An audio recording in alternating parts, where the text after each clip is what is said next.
Nathalie est allée rencontrer pour vous Dominique Fortin, professeur du CEMEC en sciences humaines, qui présente un projet qu'il fait avec ses élèves d'initier les jeunes de secondaire 5 aux élections fédérales. Parlant d'élections fédérales, il y aura un débat des candidats le 6 octobre prochain et Dominique vous en parle davantage. Dominique Fortin, là, on va d'abord parler aux membres du comité organisateur pour le débat qui va avoir lieu le 6 octobre prochain. Dis-moi, est-ce que c'est tous les candidats qui vont être présents? Il y en a 5 sur les 7 là, qui ont donné leur accord pour être présents au débat. Donc, de mémoire, là, il y a le Parti libéral sera là, le Bloc québécois, le Parti conservateur, la représentante du Parti conservateur.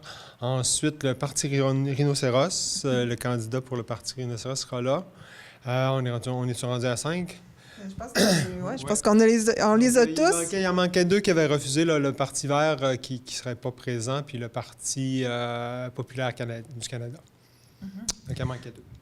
Et à quoi peut-on s'attendre? Quel genre de questions allez-vous poser aux candidats?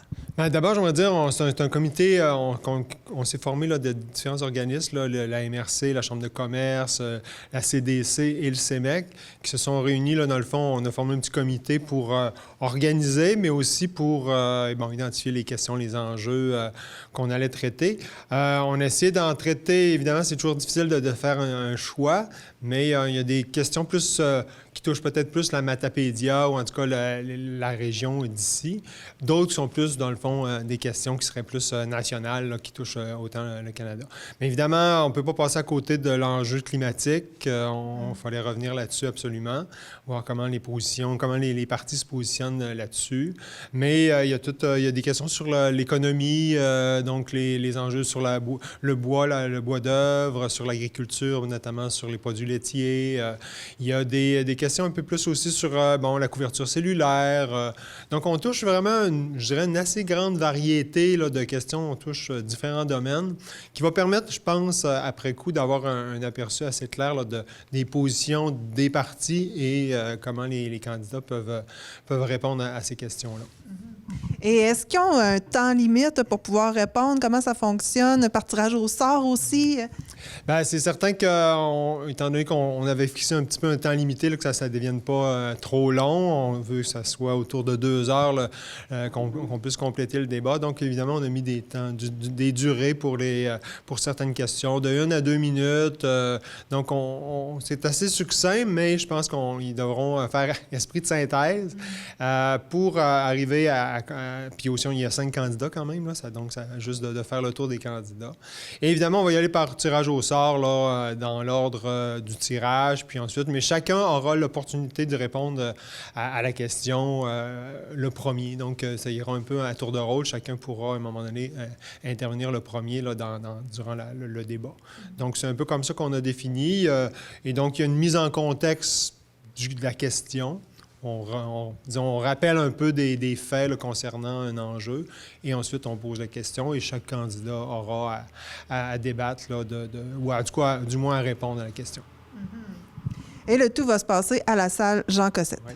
Oui, on a une belle collaboration avec les gens de Mordicus qui nous laissent là, la salle accessible avec aussi la technique. Là. C'était un peu ça qui était notre défi, d'avoir des micros, d'avoir quelque chose qui est de qualité aussi, puis avoir des espaces pour accueillir.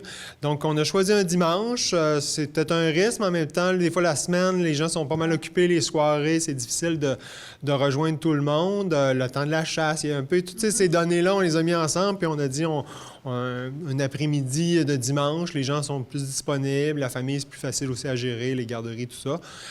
Donc, on espère là, que la population sera au rendez-vous. C'est un peu une tradition. Hein, on a toujours fait ce genre de débat-là depuis quelques années, que ce soit provincial ou fédéral, les élections. Je pense que c'est une belle occasion. On entend parler les candidats, on voit les pancartes, on voit les entrevues, mais je pense de les voir tous ensemble et de répondre aux mêmes questions permet, je pense, de se faire une opinion sur qui veut nous représenter, puis quel parti et quelles sont les idées qu'il véhicule. Je pense que c'est une chance pour la population de voir ça et d'entendre. Et maintenant, j'aimerais parler aux professeurs. Oui, mais dans le fond, la transmission des connaissances des jeunes ici en sciences humaines qui vont aller apprendre un peu ce qu'ils ont appris aux jeunes de l'ASSO, là, de l'École secondaire Armand-Saint-Ange. Comment ça se passe exactement? Comment ils vont livrer leur message? OK. Bien, d'abord, ça a été, dès le début de la session, moi, je leur ai lancé comme un peu un défi en disant, regardez, il y a un problème, puis on va essayer d'être... vous allez essayer d'être des acteurs qui trouvent un peu, qui participent à changer quelque chose par rapport à ce problème-là. Et le problème, c'est la faible participation aux élections, puis particulièrement une faible participation plus encore chez les jeunes électeurs. Et donc, à partir de ce constat-là, moi, je leur ai dit, bien maintenant, qu'est-ce qu'on peut faire? Et une des solutions qui est souvent soulevée, c'est l'éducation citoyenne. Pour avoir le goût d'aller voter ou pour avoir les outils pour aller voter, il faut avoir une connaissance, certaines informations concernant différentes choses, le système électoral, le système politique du Canada, qu'est-ce que ça fait un député dans la vie, ça nous représente, mais comment, c'est quoi le travail d'un député, les partis, c'est quoi, comment ça fonctionne, c'est composé de quoi, quand il y a quelqu'un qui est élu, c'est pourquoi, là, c'est comment, on compte ça comment, etc. Donc, toute une espèce de mécanique qui, quand tu es adulte, ou que tu l'as déjà vu, tu connais un peu quand même l'ensemble, mais quand tu as 18 ans et tu as le droit de vote, là, puis qu'on ne t'a jamais vraiment parlé de ça ou très peu, pourquoi tu t'aurais le goût d'aller voter si tu n'as pas tous ces outils-là? Donc, je leur ai donné un peu ce défi-là, puis en même temps, j'ai dit, on va faire une pierre deux coups, parce que vous-même, ils ont 19-20 ans, là, les jeunes du cégep, là, donc ils ne sont pas tant outillés que ça non plus. Donc, en même temps, ils ont dû s'outiller eux-mêmes en premier. Puis ensuite, de préparer une petite formation. Hein, c'est comme une formation de 50 minutes pour aller auprès des étudiants de 5e secondaire. Et là, il a fallu faire la recherche, monter un outil, se documenter, rendre ça aussi vulgarisé. Des fois, c'est complexe, puis c'est exprimé dans des mots qu'on n'utilise pas au quotidien. Comment essayer de dire ça simplement pour faire comprendre, sans dénaturer les propos, tout ça. Donc, il y avait un travail là, de leur part, puis aussi de rendre ça intéressant. Tu sais, c'est ça aussi, de dire, regarde, il ne faut pas que ça soit juste l'information, puis fait que de trouver une façon, on a des petites vidéos, on va faire voter justement de façon fictive les jeunes, tu sais, donc ça rend un peu plus interactif. Il y a un petit questionnaire, on monte un petit questionnaire, un petit quiz pour voir leur niveau de connaissance. Donc, de rendre ça interactif, actif, puis de les intéresser, c'est un peu de planter une graine. Ouais, hein, ils ont 16-17 ans, plante la graine là, on espère qu'il y aura des gens après nous qui vont aller l'arroser de temps en temps, qui vont aller désherber, pour que quand ils auront 18 ans puis qu'il y aura des élections provinciales, fédérales, municipales, que cette graine-là aura un peu germé, qui aura poussé, puis qu'ils auront le goût et les outils pour aller voter. C'est vraiment l'objectif, puis je pense que j'ai une belle équipe qui ont travaillé fort, ils vont faire ça super bien. On va les rencontrer eux aussi, mais avant, je voudrais savoir, est-ce que les jeunes ont un intérêt, est-ce qu'ils posent des questions, est-ce qu'on ressent que oui, ça fonctionne? Ah, c'est intéressant ça. À prime abord, pas tant.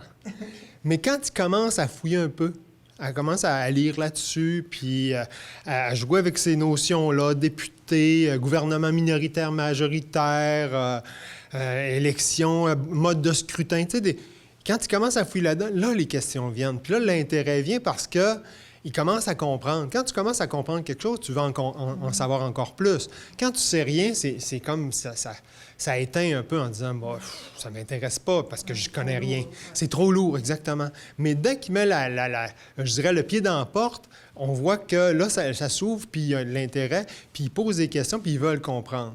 Puis plus ils comprennent, il y a un sentiment de valorisation en disant je maîtrise mieux cette notion-là maintenant. Puis là, on est dans un contexte électoral, on parle de ça tous les jours. Donc, ils entendent passer des nouvelles, puis ils s'aperçoivent qu'ils sont mieux outillés pour détecter, comprendre ces choses-là. Donc, c'est un effet d'entraînement, je dirais. C'est juste faut planter la graine, je pense. En tout cas, c'est notre souhait.